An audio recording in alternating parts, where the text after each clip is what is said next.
मधून आताच उपमुख्यमंत्री अजित पवार बोलत होते। आज स्वर्गीय यशवंतराव चव्हाणांचा पुण्यतिथी असल्यामुळेच आज अनेक नेते जे आहेत राष्ट्रवादी काँग्रेसचे शरदचंद्र पवार पक्षाचे असो किंवा मग ते अजित पवार पक्षाचे असो हे कराडला दाखल झाले आहेत आणि याच वेळी अजित पवारांनी सुद्धा त्या ठिकाणी जाऊन यशवंतराव चव्हाणांना अभिवादन केलंय। यावेळी आपण दृश्य पाहतोय की रोहित पवार सुद्धा यांनी अजित पवारांची भेट घेतली, त्यांचे पाया सुद्धा पडले। तर कर्जत जामखेडमधून सुद्धा रोहित पवार हे पुन्हा एकदा आमदार म्हणून निवडून आले आहेत। सर्व अधिकार मला दिले। मला वाटतं एकनाथराव शिंदेची नेता निवड काल संध्याकाळी केली, त्यांना सर्व अधिकार दिलेले आहेत। आता भारतीय जनता पक्षाचे त्यांनी नेता निवड काय करायचं काय नाही त्यांचं काहीतरी ठरलेलं असेल। आज तो मोठा पक्ष तिथं आहे आणि त्याच्यामुळं आम्ही नंतर तिघही एकत्र बसू, वरिष्ठांशी त्या बाबतीमध्ये सगळ्यांशी आमच्या सहकाऱ्यांशी चर्चा करू, वरिष्ठांशी चर्चा करू आणि राज्याला अतिशय मजबूत अशा प्रकारचं स्थिर सरकार आणि खूप लोकांच्या अपेक्षा आमच्याबद्दल वाढलेल्या आहेत। पत्रकार मित्रांनो, मी सहज बघत होतो, राज्याची निर्मिती 1 मे 1960 झाली। आज आपण 25 नोव्हेंबर 2024। ह्या कारकिर्दीमध्ये जेवढ्या निवडणुका झाल्या त्याच्यामध्ये जास्तीत जास्त जागा ज्यावेळेस काँग्रेस पक्ष मजबूत होता तेव्हा 222 पर्यंत गेलेलो होतो। आज तो आकडा 232 ते 33 पर्यंत पोहोचलेला आहे। महाराष्ट्राच्या इतिहासामध्ये एखादी युती, एखादी आघाडी, एखाद्या अशा पद्धतीनं एवढ्या मोठ्या प्रमाणावर यश मिळालेलं चित्र आपण पहिल्यांदाच बघतोय। वेगवेगळ्या लाटा आल्या, इंदिराजींची लाट आपण बघितली, मोदी साहेबांची 2014ची लाट आपण बघितली, आपण त्या ठिकाणी राजीव गांधींची पण लाट त्या बाबतीमध्ये बघितली, अनेक मान्यवरांच्या लाटा आपण बघितल्या। परंतु यावेळेस महाराष्ट्राने वेगळंच काहीतरी ठरवलेलं होतं। आम्ही योजना चांगल्या दिल्या, केंद्र सरकारने आम्हाला, मोदी साहेबांनी त्याच्यामध्ये मनापासून मदत केली।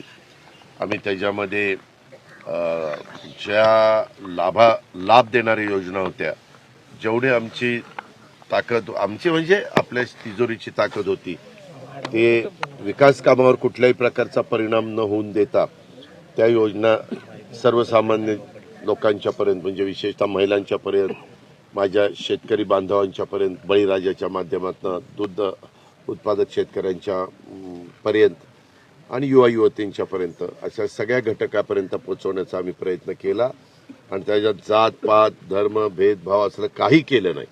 सगळे जे त्याच्यामध्ये बसले, जो काही आम्ही त्यांना हे लावलं होतं, दंडक लावलेलं होतं, त्या दंडकाप्रमाणे जे जे बसले त्या सर्वांना आम्ही ह्या योजनेचा लाभ दिला आणि त्याचाही आम्हाला जनतेने, मतदारांनी खूप चांगला प्रतिसाद।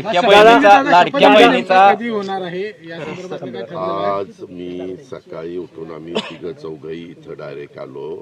त्या संदर्भात आता इथून मी जाणार आहे पुन्हा कोल्हापूर, आम्ही सगळेच मुंबईला जाणार आहोत। मुंबईला गेल्यानंतर त्या संदर्भात ठरवू।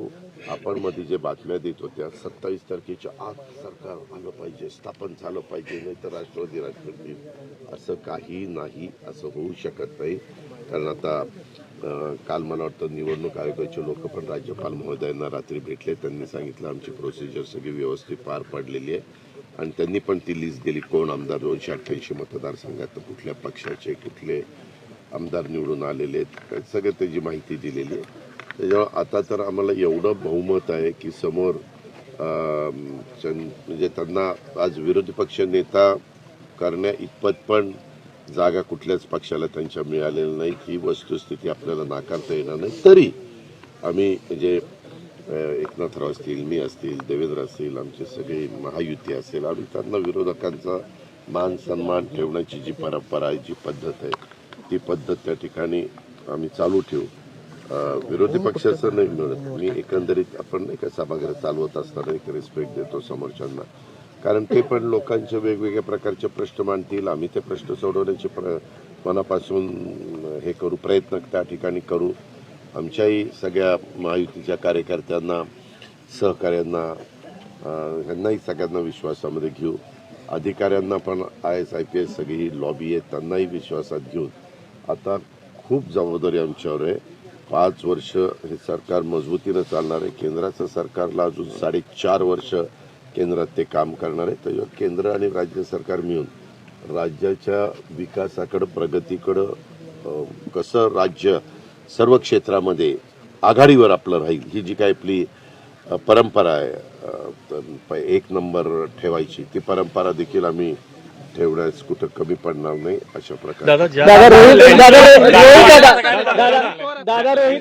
रोहित दादा तुम्हाला भेटले नाही त्याला म्हणजे का आपल्या इथं एक पद्धत आहे, मराठी संस्कृती आहे, आपण वडीलधाऱ्यांचा आम्ही पण जर लवकर आलो असतो काय आमच्या त्या पोलिसांनी सर्व आम्हाला शाळांनी तिकडेच नेलं.